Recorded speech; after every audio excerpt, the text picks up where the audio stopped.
Okay, today we want to talk about SD-WAN and how SD-WAN is shaping up to be one of the most important drivers of, IT modernization.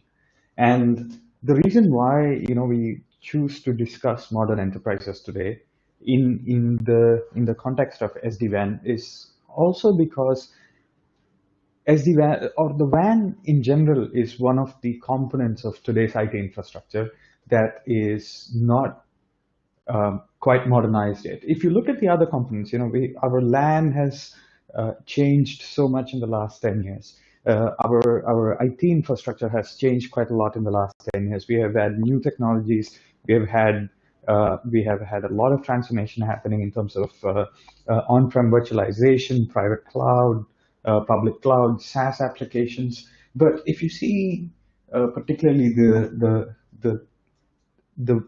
all these progress have been made on the land side, and then we have made a lot of progress, in terms of connectivity. But the overall WAN still remains outside the control of IT, and that is what we need to address today to make sure that our customers are able to meet their application delivery. And we want to make sure that regardless of where the workload is, it is connected to the rest of the organization in a uniform and predictable manner. And that is what we are trying to achieve with SD-WAN. So if we look at how we used to design networks, especially on the WAN side, especially when the customer have a lot of sites and a lot of diverse workloads across these locations. I myself, I come from a background of pure networking, right? So I worked with the traditional connectivity vendors like Cisco, Juniper, and when we look at the design that we used to have, what we would essentially do is, hub and spoke, right? So we would have all these branches, and then we would backhaul all that traffic to the DC, where majority of workloads will be, and all these branches will be served from there. Now, this comes with certain inherent challenges in today's world. So if you look today, we have a few workloads that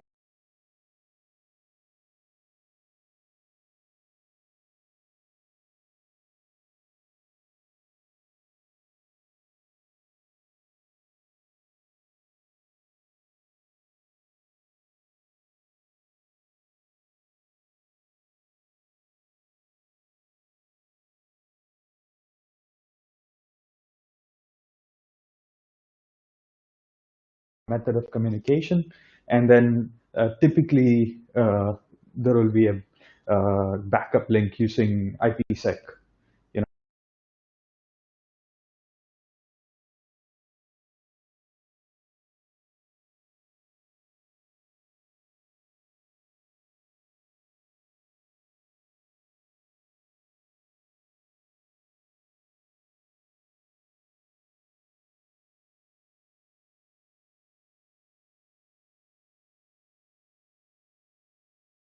falls short. It doesn't really fit the requirements because it gets complicated to manage that. So if you look at if you look at all the traditional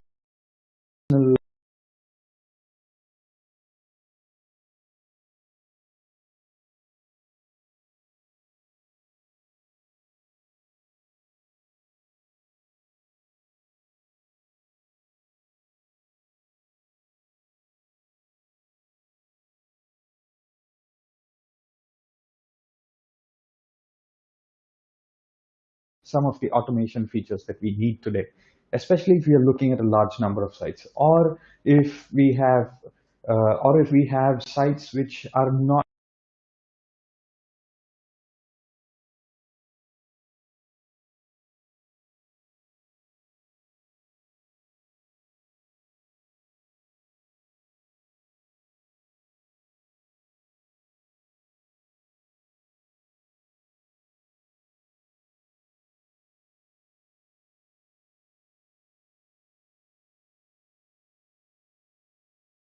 connectivity is handled.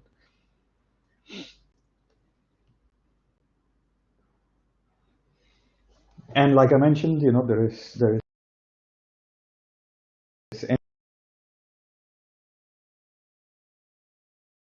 NPL.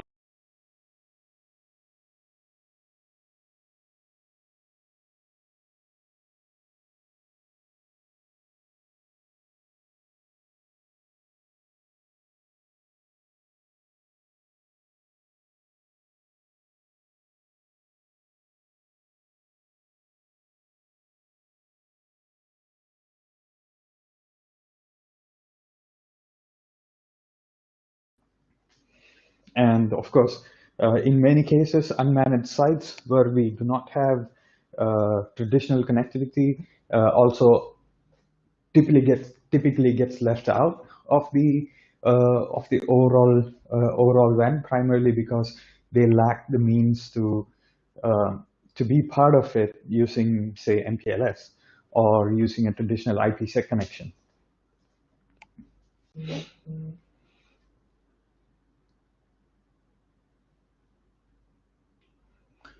So one of the things that we want to achieve is that we want to be able to look at any type of workload with any type of links with any type of application. We want to be able to see all of that, and then we want to place one edge device that can aggregate all of that traffic, and then make sure that it knows where all the destinations are, right? And that is what Velocloud can do.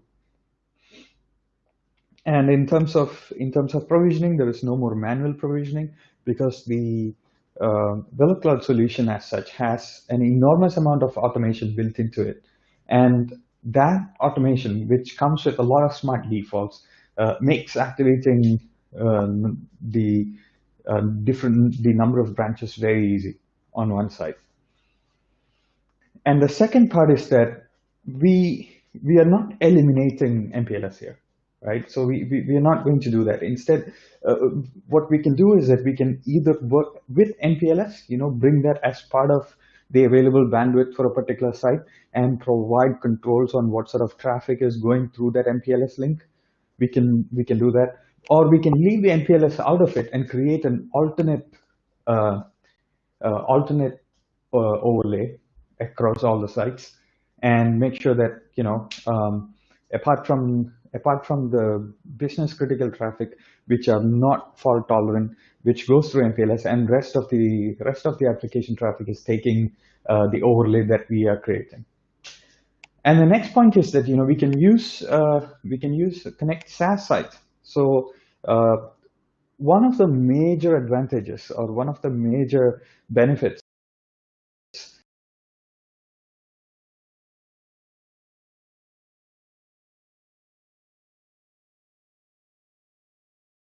of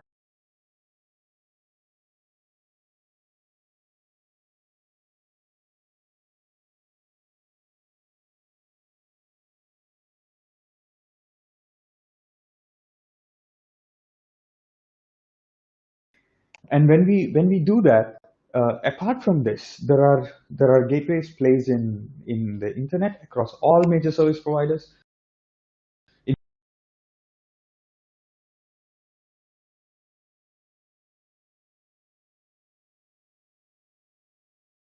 fact,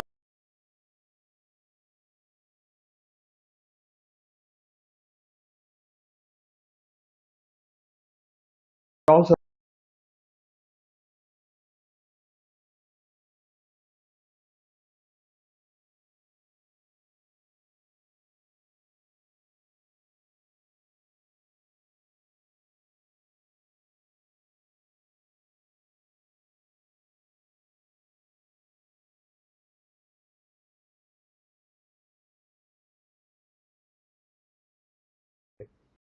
and this is being done for the first time, which means that it really encompasses all and any workloads customers may have across any links that is present today, that the investment has been made. We can bring all of that together, bundle that bandwidth across expensive MPLS lease lines or private lines, and then we can also club that with cheaper broadband lines and make sure that all traffic is going to exactly where it needs to go with the kind of SLAs that is associated with that applications are enforced across the entire WAN.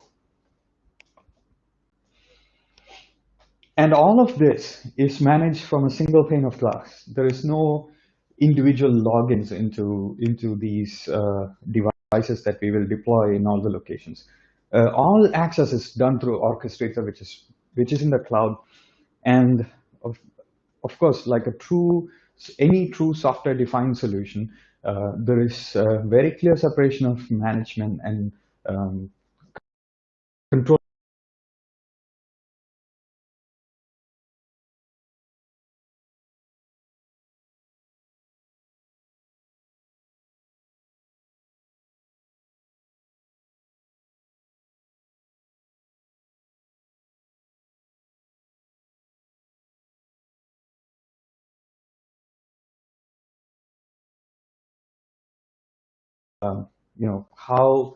How the landscape is in terms of SD-WAN vendors.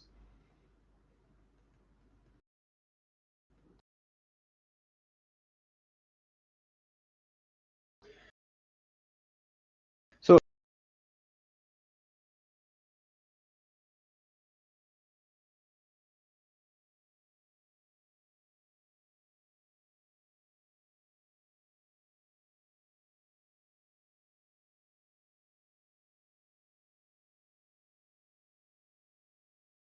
essential to any true SD-WAN solution, because without that, we are depending on connectivity to these individual sites.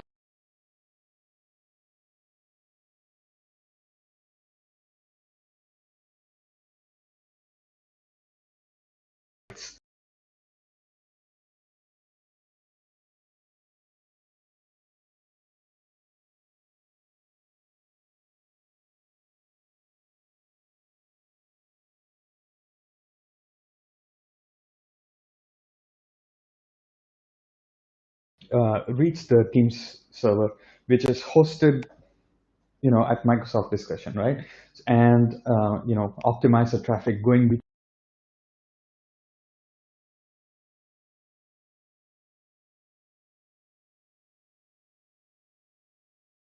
between.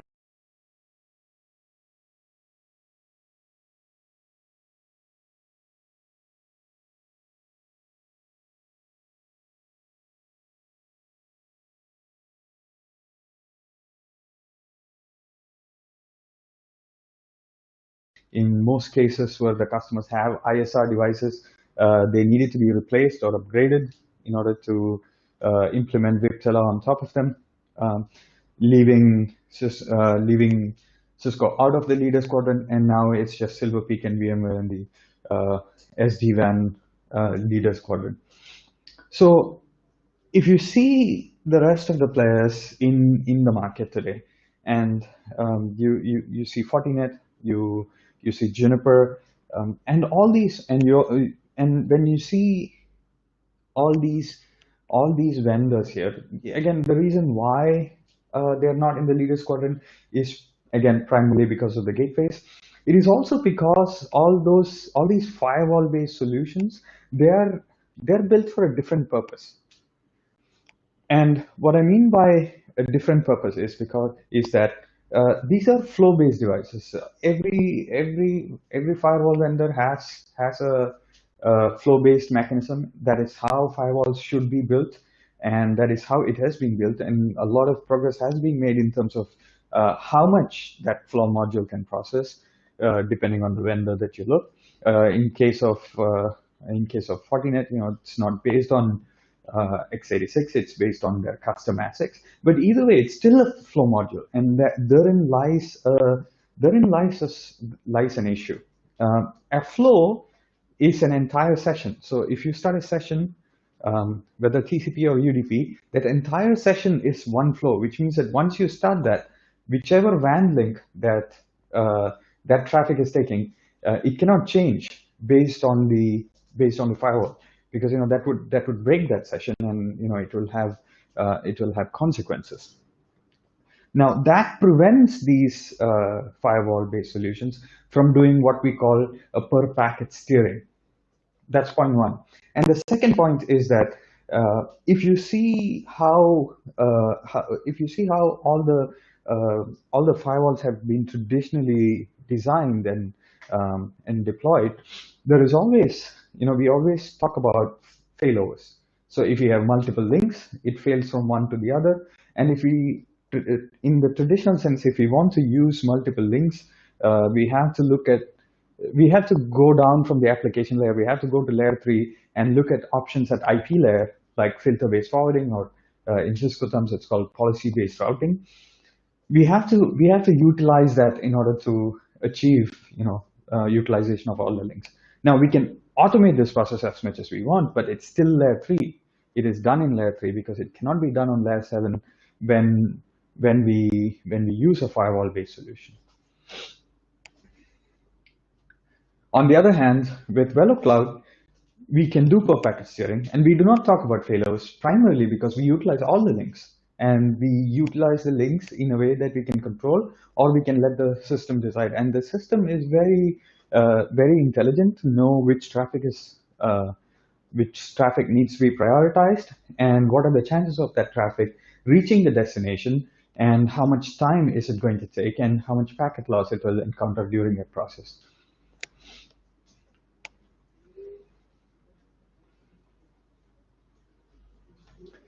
In terms of an overview of the architecture, Velocloud SD-WAN is very straightforward.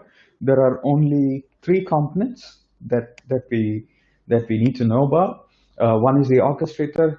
Like I mentioned before, it's a single pane of glass to manage the entire WAN infrastructure, all the edges across all the locations, and it's a very intuitive UI, by the way. And once we connect the edge devices to the internet, they are going to call home and pull all the configuration necessary from the controller. We call it activating the edge. It's an automated process. We can do it manually for locations which doesn't have an internet connection, or doesn't have a stable internet connection if required. And then we have the SD-WAN cloud gateways that I was talking about. So these are gateways maintained by Velocloud and some partners of Velocloud, and this is maintained across all the internet POPs, as well as near all the SaaS providers as well.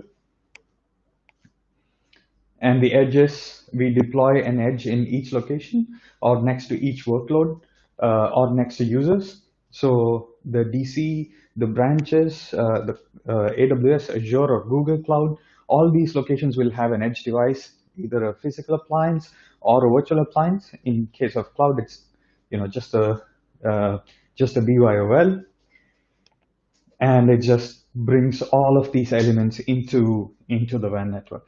And as you can see, once we create this overlay, the kind of connection that is existing in these locations, they don't matter. Whether it be MPLS or other private lines, or if it is internet broadband, or 3G or 4G, and once we have wider adoption of 5G, we will bring that into the system as well. So whatever the workload is, whatever the connectivity is, and whatever existing infrastructure in place, we can work with all of that, and we can deploy these devices that just brings all these workloads on, to the user.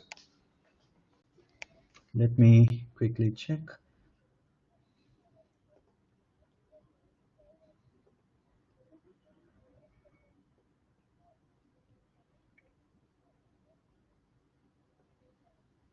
I see, sir, there is some voice issue. I apologize for that. To be honest, I'm not sure what is causing this problem.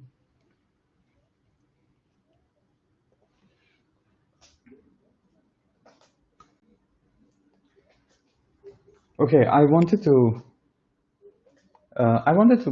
have this slide just as a summary of the majority of the features that the customers are looking for. And the VMware Velocloud SD-WAN solution is, if not the uh, most feature-rich SD-WAN out there, it's very, very close. If you see, the solution literally encompasses any requirements the customers may have. For example, one of the toughest industry to design an edge solution or a network perimeter solution for is is the BFSI, because of the stringent data security standards that they need to follow, like PCI compliance for certain transactions. Now with VeloCloud, having PCI compliance for certain types of traffic is as easy as applying a license and turning on that feature. It's a tick mark, and then we define the parameters of that particular traffic, which is done through segmentation. So once we have that, wherever that kind of traffic is encountered across the entire WAN, it will make sure it is compliant to PCI. And when we do that, it is enforced in such a way that even the tech support will not be able to see the logs for these particular traffic, because that is how the data security standard is designed, and it will be enforced in its entirety when we turn on that service. I think one of the major highlights of Velocloud is also the fact that we can integrate with security services like Zscaler or Checkpoint's CloudGuard Edge, which has and again, like I mentioned before, there is no complicated configuration, there is no duplication of effort. All we need to do is apply that license, make a check mark, and then point the orchestrator to the IP address that is given by these vendors. And Velocloud these edge devices will automatically receive the policies and enforce it for all the users. So whatever policy that is defined in Zscaler or CloudGuard Edge, we can use the Velocloud as an enforcement point for all these services, and without having to redo them again at the network edge. The secret sauce, so to speak, is a DMPO, dynamic multipath optimization. So what you see here is that you see the before and after, and this is what we call a brownout situation, right? Where we have two links, and while it's not completely down, but it has deteriorated to some level. So the major benefit of Velocloud is the fact that it can have two underperforming links, it can have two deteriorating links, but at the same time, it is also able to make certain adjustments whenever the deterioration starts. So it is achieved using three key points, or three. So one is the continuous link monitoring. So the orchestrator keeps track of which links are performing well and which links have issues. It also is able to keep this information for a long time to look at historical data. It is also able to make some predictive analysis of how these links will behave during certain parts of the day. For example, there may be a particular link which has some issues around, say, 9 a.m. in the morning. If there is a pattern, the orchestrator is able to understand that, and that enables the device to take measures to make sure that traffic is not getting lost. The second is the dynamic packet steering. This is what I was talking about. We're not talking about failover anymore. We are talking about steering traffic, because when we put multiple links together in the Velocloud solution, this is no longer about failing over from one to the other. It's about utilizing all of that bandwidth. So we aggregate the bandwidth using multiple links, and on a per packet basis, not a per flow basis, but on a per packet basis, we can send traffic through different links, depending on how the links are performed.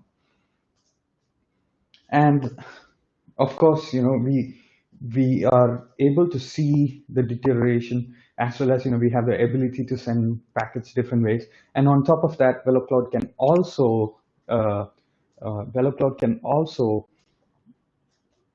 remediate some of this. For example, one of the techniques used by Velocloud today is to duplicate the packets and send the copy of same packet across multiple links if it is a critical application. And when the traffic reaches the destination,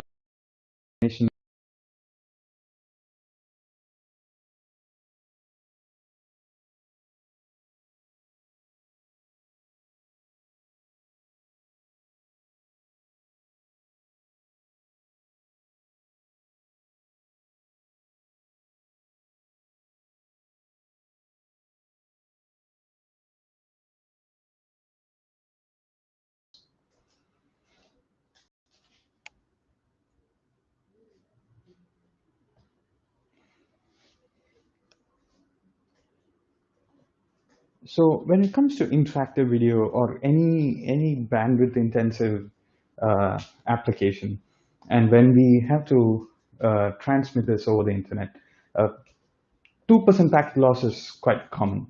It happens at some point or the other across WAN links. And with Velocloud, one of the things that we are able to do is that we can fix a 2% packet loss. We can make sure that there is minimal or no packet loss, even when we are using links like broadband. So the kind of reliability that was reserved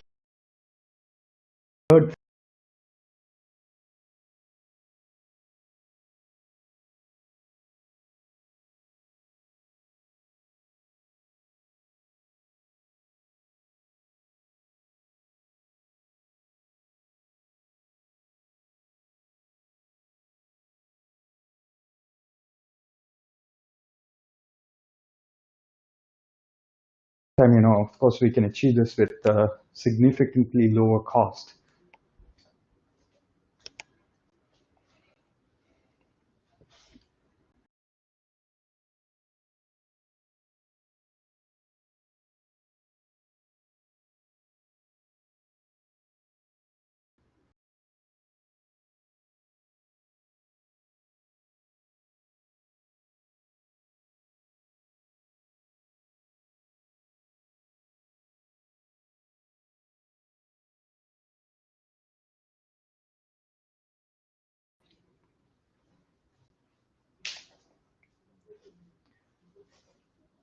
Okay, so we spoke about how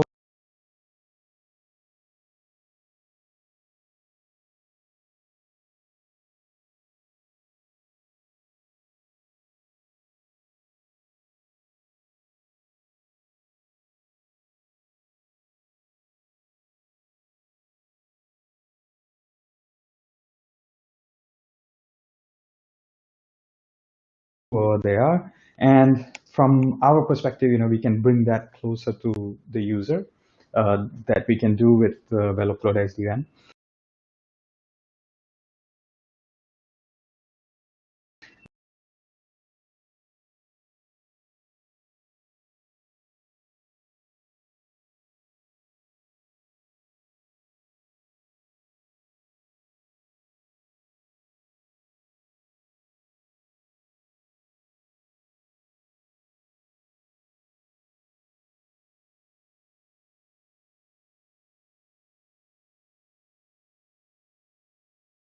Now, apart from the DC, we also have another location where significant workloads happen, and all these branches need to connect to that too, without having to backhaul all the traffic.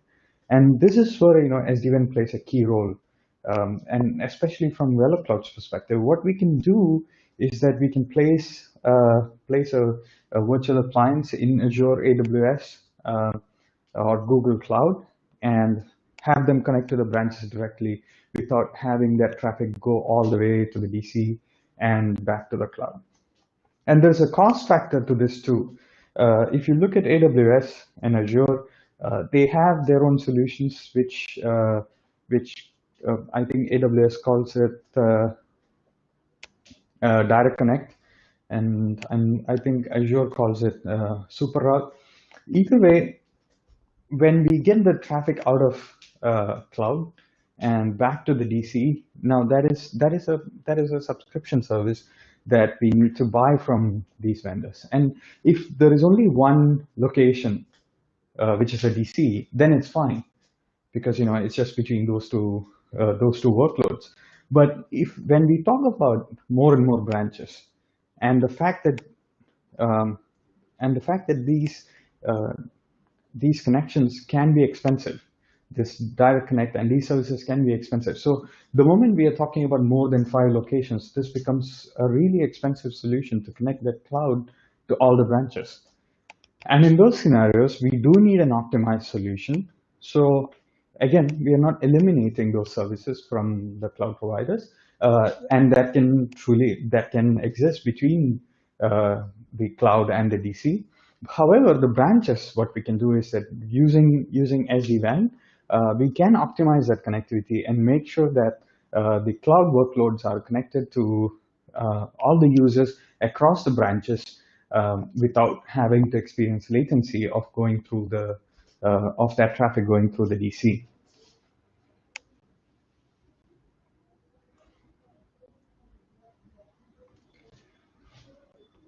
So now, having said that, I want to bring this particular slide back and discuss one more point about the um, in terms of the visibility.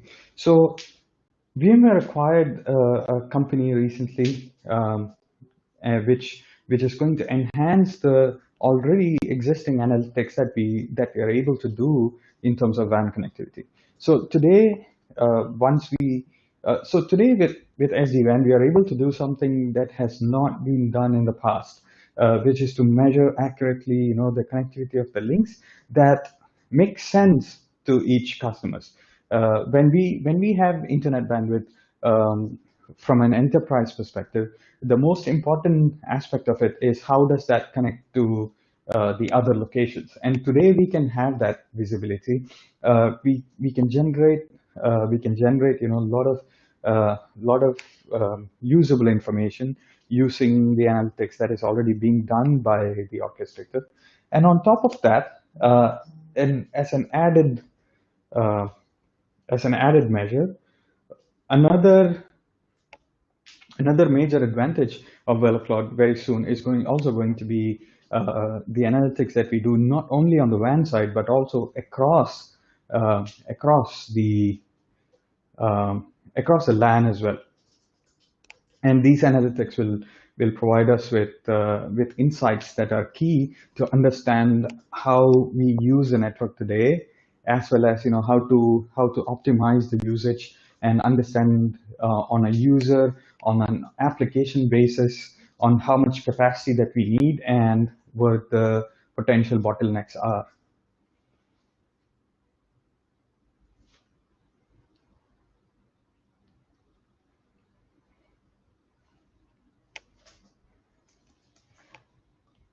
Let me just check if there are any questions. No, okay.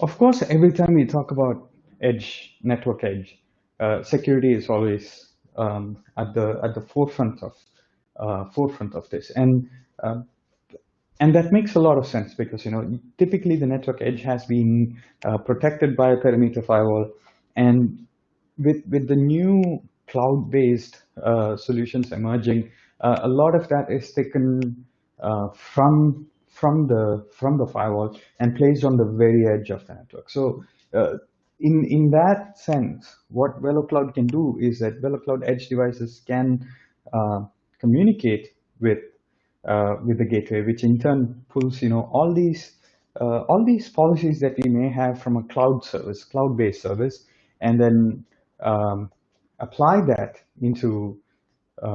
apply that to the edge devices and force them.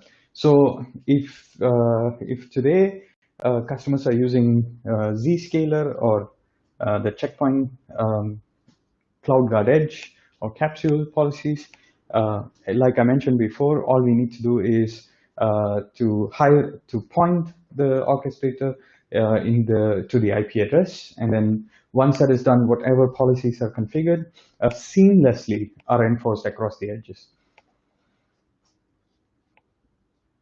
And it need not be just the security policies. It could be cloud services related to other services as well. And Velocloud has an existing and growing ecosystem, which can work with which can work with most of these cloud services.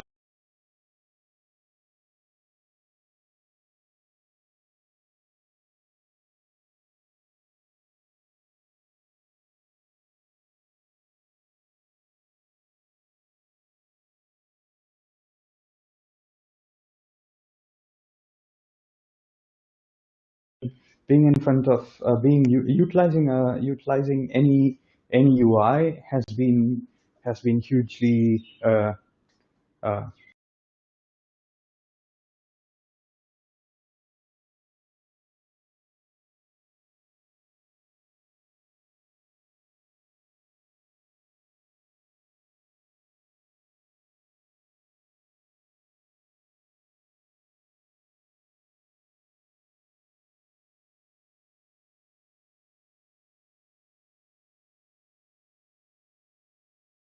the orchestrator comes with a very intuitive and very simple UI.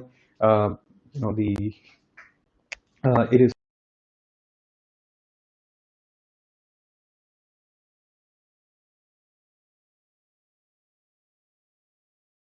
hosted on.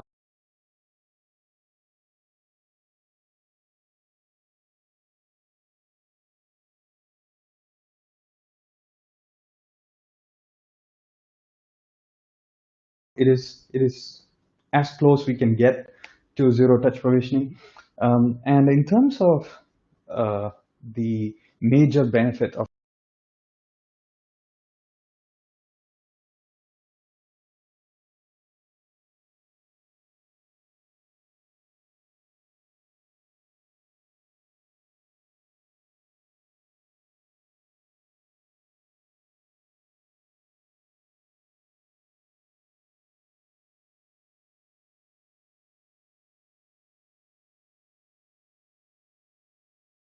as has been the tradition with the firewall devices.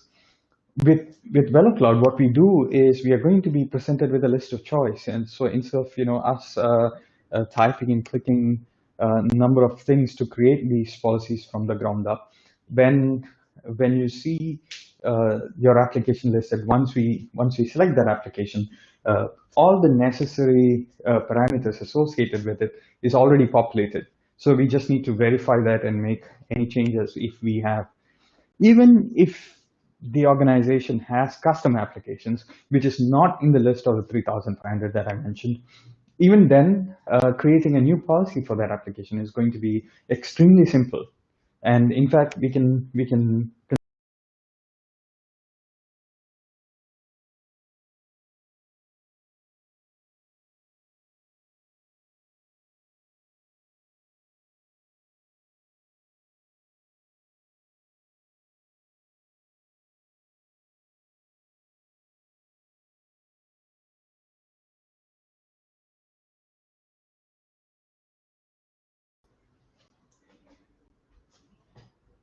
So at the end of this, right, there are four key takeaways when it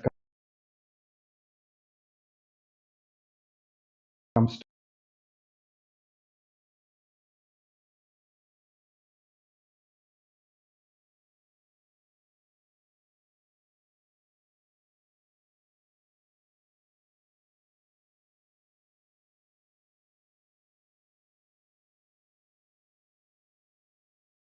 all that is done by the time the edge is activated.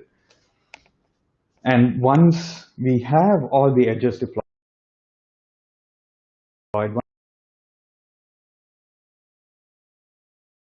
once we have all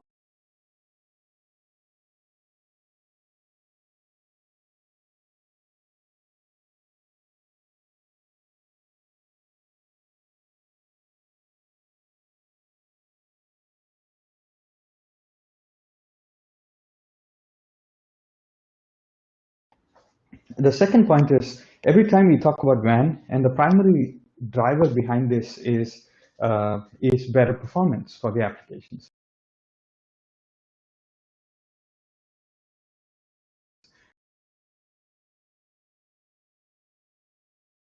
Uh,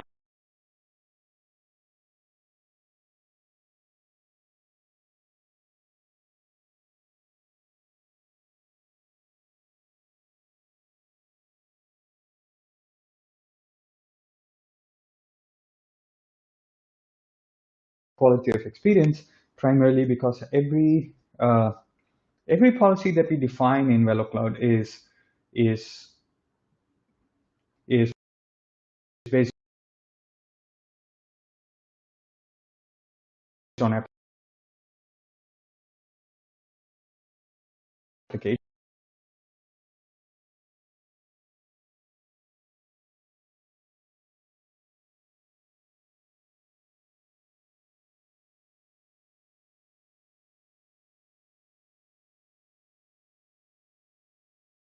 And make sure that our critical applications have the necessary bandwidth to utilize whichever path is available for it to get to the destination.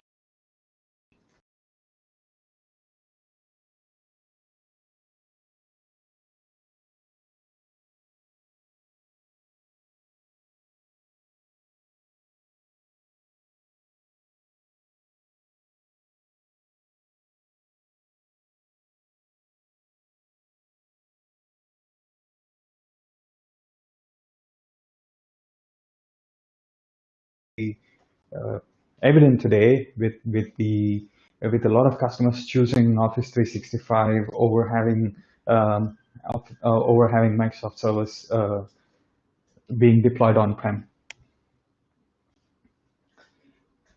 And one point that I didn't mention earlier is that we have we have a lot of integration that we can do um, in terms of security, and we can insert these cloud services across any Velocloud deployment, any device.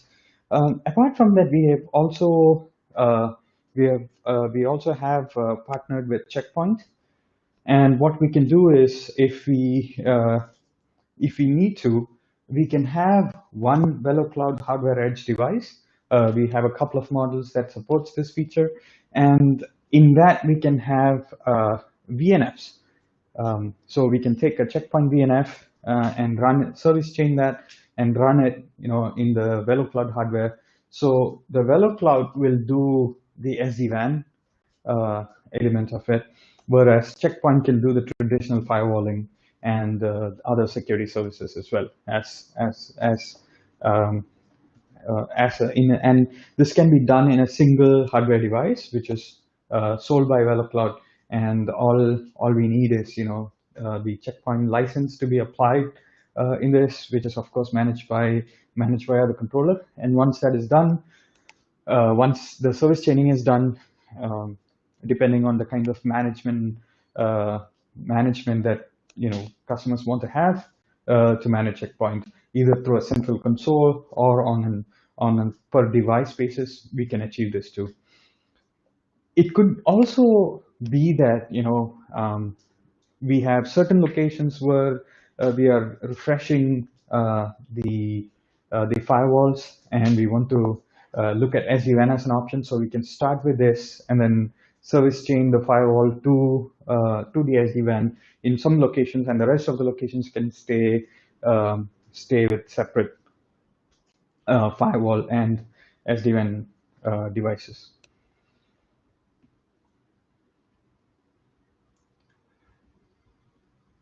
So to summarize, what we have been talking about is the fact that if all transformation that has happened in the last 10, 15, 20 years has not really translated to uh, the WAN side of the IT infrastructure. So with Velocloud, what we are able to achieve is to fix that and also bring an enormous amount of control, as well as reduce the cost associated with WAN today and simplify its management. So it delivers on the key aspects of how we modernize as well as simplify, but at the same time reduce cost as well. Another point obviously is the cloud. So this also enables customers to adopt cloud a bit more easily with less complications, and also being able to bring those workloads closer to the users by delivering whatever applications are being delivered from the cloud seamlessly to the existing users. And finally, we can achieve all this without having to change too many things about how the WAN infrastructure is deployed today. For example, when I say without changing it too much, of course, we encourage customers to relook at, how much cost is, how much does it cost to maintain the existing setup, and we definitely want to look at optimizing that cost by reducing dependency on MPLS and private LANs. But also, if there is no change in any of this, we can still accommodate it. So to bring it all together, again, this is the modernization that has not happened in the past, and we are able to bring that today to customers in terms of WAN. Okay, okay. In that case, thank you so much for attending today's session. I will share the presentation with you. If you have any questions, please let me know, and we will go from there. Thank you.